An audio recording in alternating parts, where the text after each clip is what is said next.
Tiempo o espacio entre dos límites. Esto es intervalo. No, esto no es intervalo. Es intervalo con autores. Un espacio creado especialmente para darle voz a escritoras contemporáneas, para contarnos las historias detrás de sus historias. Te doy la bienvenida a esta nueva sección de mi antipodcast. ¿Estás lista? Creativa, amable, adicta al café, graciosa y paciente. Nacida en Mar del Plata el 30 de diciembre de 1990, Julia Palomeque Di Leo es la capricorniana que actualmente reside en Ciudad Jardín, provincia de Buenos Aires. Es una escritora fundamentalista del café que pasa sus días entre libros, clases de inglés y criaturas mágicas. Así le damos la bienvenida a esta primera participante de Intervalo con Autoras, de quien tengo el privilegio enorme de ser amiga. Para mí es un gran orgullo y un honor tremendo que esté formando parte de este espacio y que nos deje acompañarla aunque sea un ratito para conocer la historia detrás de su historia y el proceso que transita ahora mismo para editar su primer libro. Como soy una fiel creyente de la importancia que tiene la lectura en nuestra vida como autoras y como personas en general, no pude aguantar las ganas de preguntarle a Juli sobre su propio recorrido de lector. Esos libros que la marcaron, los que no se va a olvidar jamás. Si pienso en libros que me marcaron, siempre voy a pensar en libros que leí de muy joven, pero también hay libros que me marcaron y que los leí hace relativamente muy poco. Siempre voy a hablar de la saga Vampiratas por el autor Justin Stumper y recuerdo la emoción de leer esa historia, recuerdo la emoción de comprar, de que me regalasen libro a libro. De hecho, tengo toda la colección, es una de mis posesiones más preciadas. También creo que me marcó Crepúsculo de Stephanie Meyer, sin lugar a dudas.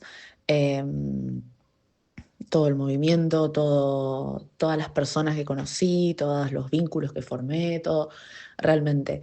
Después La ciudad de la furia, del autor argentino Pablo Zupi, es un libro que lo sigo recomendando hasta el día de hoy porque es fascinante, es un libro que me demostró que hay mucho más en las calles de Buenos Aires y creo que hay un poco de La ciudad de la furia en Aullido Plateado. Así que sí. Y bueno, La Hermandad de la Daga Negra, que lo leí también de joven, y bueno, de la autora J.R. Ward. Y creo sin lugar a dudas que la construcción de ese mundo, de cómo maneja lo sobrenatural, todo también está muy reflejado en mi escritura. Sí. Y bueno, y lo que hablaba de los de recientemente, hace muy poco, leí la. Ay, creo que lo voy a decir mal, pero lo quiero decir de memoria. La Sociedad Literaria del Pastel de Piel de Papa de Guernsey, de dos autoras, que ahí sí voy a tener que buscarlo porque no recuerdo el nombre de memoria. Y creo que fue uno de los últimos libros que leí que no podía parar de leerlo. Fascinante. Es impresionante lo variado que puede ser un camino por la literatura y lo singular. Los libros van constituyendo un poco nuestra identidad, no solo como escritoras, sino como personas. Creo que todos esos libros en distintos momentos de mi vida crearon una versión de mí que se amalgamó para llegar a la versión que soy hoy y no me cabe ninguna duda que con lecturas futuras van a aparecer nuevas versiones de mí y me encanta eso. Noto la influencia de esos orígenes en mi voz como autora actual, definitivamente. Si tuviera que decir mi voz actual, yo diría que hay ciertas similitudes con la manera que narro con J.R. Ward y con Pablo Zupi. Eh, Así que sí, sí. Me pareció muy interesante preguntarle a Juli Si hubiera un libro que pudiera hacer que otra persona lea, como lograr persuadir al menos a una sola persona de que lea un solo libro, ¿cuál sería y por qué? Esta fue su respuesta. Ahora mismo la respuesta que doy en este momento es que lean La Sociedad Literaria de El Pastel de Piel de Papa de Guernsey. ¿Por qué lo recomendaría? Porque ahora es uno de los que más disfruté, es uno de los que más me ayudaron a atravesar ciertas cosas, y sí lo recomendaría. ¿Por qué lo recomendaría? Porque es un libro que de manera epistolar, es decir, con cartas o entradas de diario de algunos personajes o demás, va pintando una historia que es tan fascinante y que es, nos habla de la humanidad encontrada a través de tiempos oscuros. Y eso para mí es fascinante.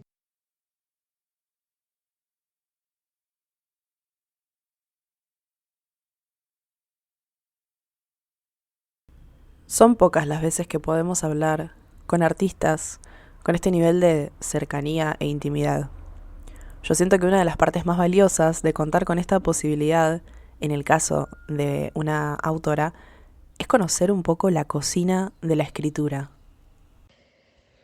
Yo escribo desde que tengo realmente uso de memoria, y vengo creando historias incluso desde hace más, por relatos de familiares, por anécdotas y demás.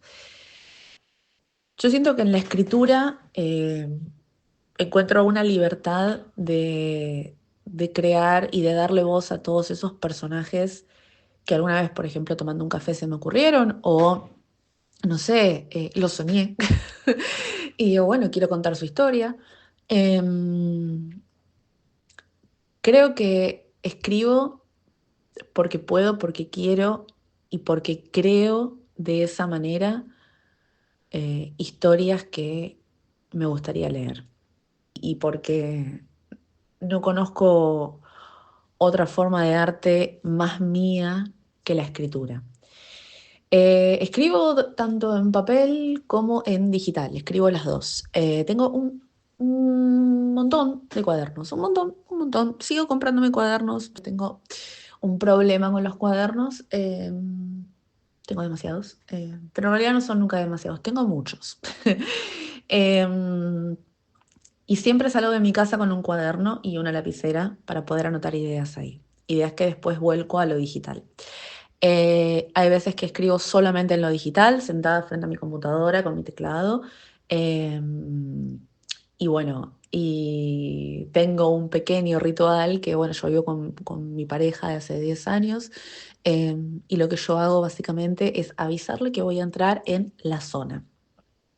¿Qué es entrar en la zona? Es ponerme mis auriculares, ponerme una lista de reproducción que siempre es la misma, que la tengo hace ya varios proyectos, y ponerme a escribir. A veces enciendo una velita, a veces perfumada para que, para que endulce la actividad. No encaro todos los proyectos de la misma manera. De hecho, estoy ahora en un momento entre proyectos, eh, y tengo uno que es un proyecto muy cercano a mi corazón, que siempre que trato de retomarlo me cuesta porque siento que no le voy a hacer justicia a la historia todavía. Un mambo mío, claramente, pero bueno, es el proyecto al que siempre vuelvo, trato de retomar y vuelvo para atrás.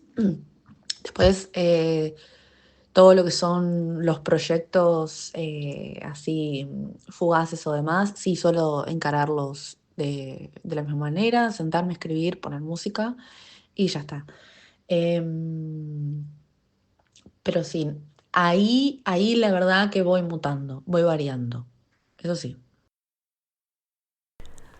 Siempre que hablamos con una autora, surge la pregunta sobre los proyectos de escritura en los que está trabajando. Hablando de proyectos que me entusiasman, bueno, estoy muy entusiasmada ahora con la salida de mi libro que se llama Aullido Plateado, que va a salir a través de Espada y Hechicería Editorial, que es una editorial argentina. Estoy muy orgullosa de ser parte. Siento que es un libro que yo leería, que si veo el arte de tapa, que lo hizo mi pareja, y si veo la sinopsis en la contratapa, lo compraría sin lugar a dudas. Y eso es algo importante, escribir algo que uno compraría, que uno leería, digamos, ¿no? Así que sí, eso. Después, bueno, después, como mencioné antes, tengo este proyecto al que siempre trato de regresar, pero siempre es un gran todavía no. Y a veces me pasa que entro en la zona, tengo mi café, tengo mis auriculares, tengo mi lista de reproducción, tengo la velita, tengo todas mis notas de ese proyecto, tengo todos los documentos abiertos y simplemente no puedo. Entonces, el café ya se me enfrió, la lista de reproducción volvió a empezar, la vela se consumió, cierro todos los documentos y bueno, digo, todavía no. Entonces, ese es mi pequeño Everest a conquistar ese proyecto y quiero hacerlos un proyecto de fantasía urbana sobrenatural. Eh, Así que bueno, muy cercano a mi corazón, pero siempre es un todavía no. Así que bueno, quién sabe, quizá después de esto, después de hablarlo acá, por ahí es hora. Tal y como nos contó Juli, Aullido Plateado, su libro de fantasía urbana, está en proceso de edición de la mano de Espada y Hechicería Editorial. Muy amablemente, Juli aceptó para este episodio regalarnos un fragmento de su novela.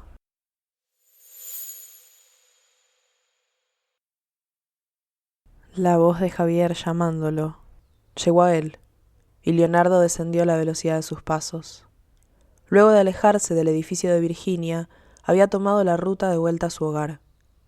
Lo sorprendió escuchar a su hermano de manada, y más a esa hora. Había imaginado que Javier pasaría la noche en el departamento de Margarita.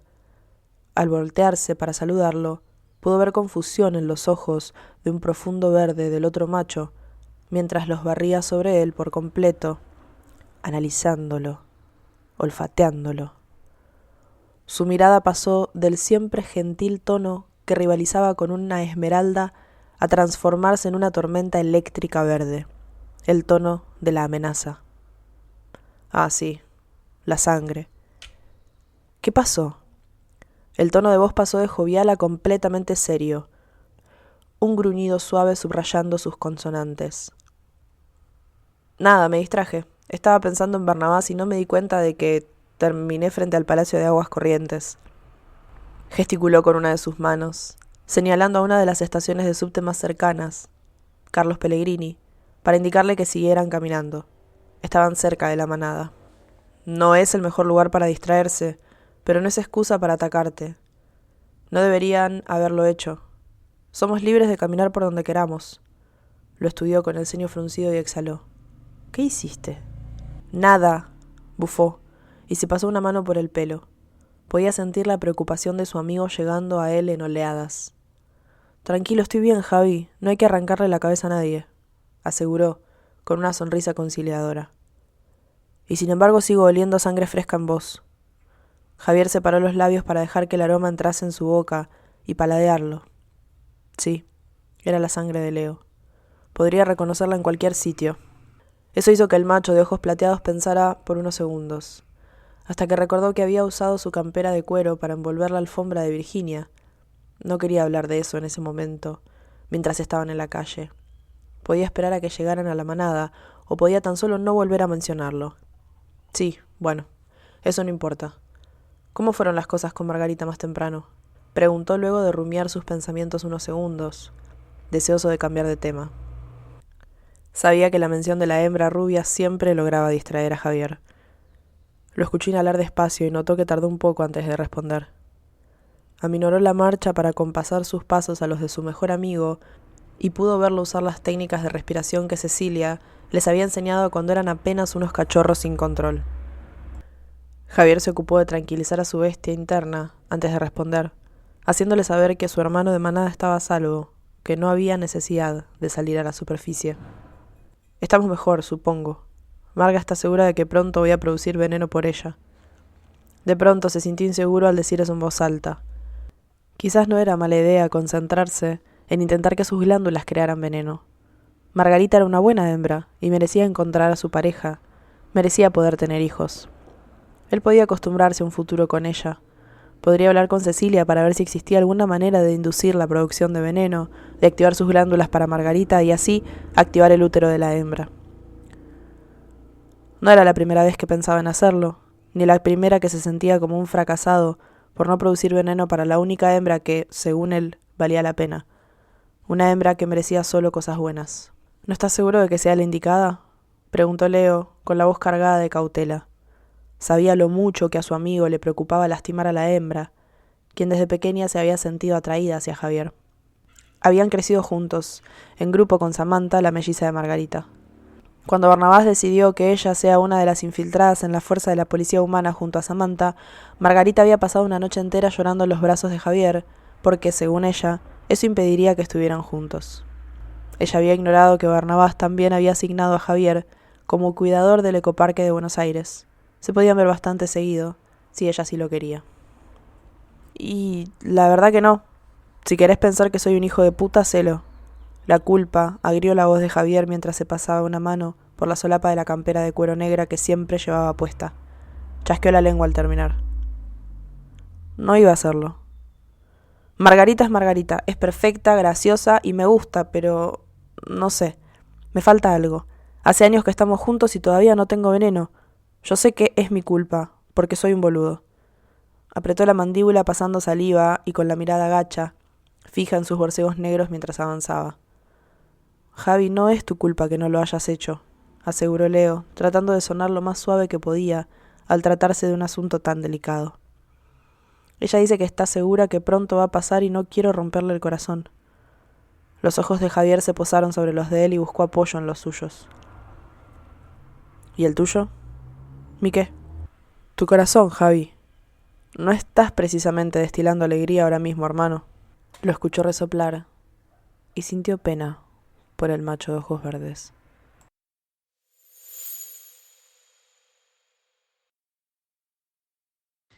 La idea de Aullido Plateado surgió a través de un sueño. Esto lo digo sin una gota de pudor. Yo soñé la escena del primer capítulo y me levanté y la escribí. Escribí todo el primer capítulo, que después terminó modificado, pero la esencia del primer capítulo, la esencia de ese sueño que yo tuve, sigue ahí. Surgió a través de este sueño, empecé a escribirlo en el momento que me desperté, lo empecé a escribir el año pasado. Eh, y bueno, creo que habrá sido a mediados de enero del año pasado, una cosa así, y terminé de escribirlo el 27 de julio del 2024. Me acuerdo porque ese día puse el punto final del epílogo y corrí a imprimirlo. Me acuerdo. Proceso creativo. Bueno, entrar en la zona que ya les conté antes. También lo que hacía mucho era hacer una especie de brainstorming con mi pareja, que es una persona muy, muy creativa. Entonces era básicamente preguntarle qué opinaba de esto, qué opinaba del otro, eh, y cosas así. Y era un ida y vuelta con él acerca de sus opiniones. Y bueno, y muchas de las escenas, la perspectiva de él me ayudó muchísimo. Eh, Así que eso fue parte del proceso creativo de AP. eh, y fue volcar ideas una tras de la otra y después pulirlas. Hay una anécdota que es muy graciosa, que ya estaba terminado el libro, ya estaba en manos de mi editora, Ailén, una genia. eh, y ella, con muchísimo amor y muchísimo respeto, me pregunta, ¿a qué se dedican tus personajes? Hablando de dos personajes en particular, ¿no? Bueno, Leonardo y Javier. Porque claro, yo le digo, bueno, son hombres lobo. Y es como, claro, pero no pueden ser solamente hombres lobo, tienen que hacer algo. Entonces, entonces ahí me frené y le pregunté a mis personajes a qué se dedican. Entonces, bueno, ahí terminaron siendo Carpintero, Leo, como su padre, Felipe, y bueno, Javi terminó siendo empleado del ecoparque, que él ama a todos los animales ahí, así que bueno. Pero fue muy gracioso porque esto también me ayudó muchísimo al tema de hacerle más preguntas a los personajes. Y fue la mirada externa de Ailén lo que me hizo dar cuenta de este bache en la historia, que bueno, que se pudo subsanar fácilmente. Pero fue muy gracioso porque fue ¿a qué se dedican tus personajes? Son hombres lobo. No les da un sueldo eso, entonces fue eso. Otra anécdota graciosa que tengo, no, hay un personaje que no siempre fue llamado de esa manera. Tenía otro nombre originalmente. Y a mi novio le gustaba muchísimo el primer nombre, muchísimo. Pero después tuvo un cambio, porque dije, ya no se puede llamar más así, lo voy a llamar de otra manera a este personaje. Y él le sigue diciendo el nombre original. Es muy difícil que mi novio se refiera a ese personaje en particular con el nombre que van a ver en la versión final. Intervalo con autores es mi forma de expandir la literatura independiente, de visibilizar los esfuerzos, el trabajo, las ideas y los procesos de autoras como Juli, que están buscando ocupar su lugar en el mundo de los libros. En especial en el mundo de la literatura de fantasía escrita en español, que es uno en el que realmente cuesta hacerse espacio. Para mí, como ávida lectora de fantasy, pero también como autora intentando publicar su propia novela, es realmente importantísimo gestar espacios como este, donde podamos contar nuestros proyectos, abrir nuestros corazones y entregar nuestras historias al público. Así cerramos el primer episodio de una serie de 3 intervalos con autores. Te invito a seguir a Juli en redes. La encontrás como @julibpd.literal. A mí me puedes encontrar como @la.escribiente. Te invito a que compartas este episodio con al menos una amiga y que nos etiquetes en tus redes para contarnos qué te pareció. Gracias por estar del otro lado y como siempre, 1000 besitos.